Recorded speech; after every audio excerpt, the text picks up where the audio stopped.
You ask Tiger to solve. This deals with linear equations with one unknown. The final result is w equals -3/5. Let's solve it step by step. Group all w terms on the left side of the equation. Add 3w to both sides.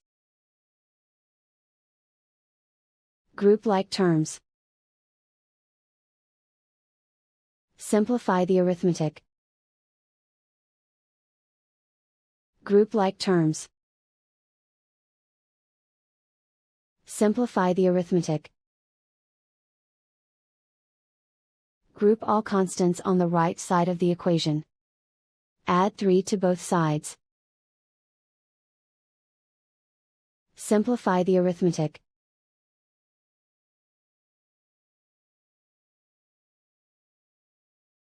Isolate the w. Divide both sides by 10.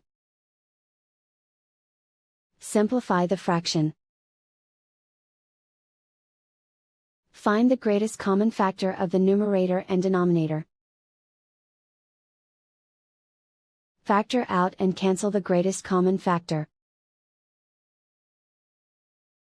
And so the final result is w equals -3/5.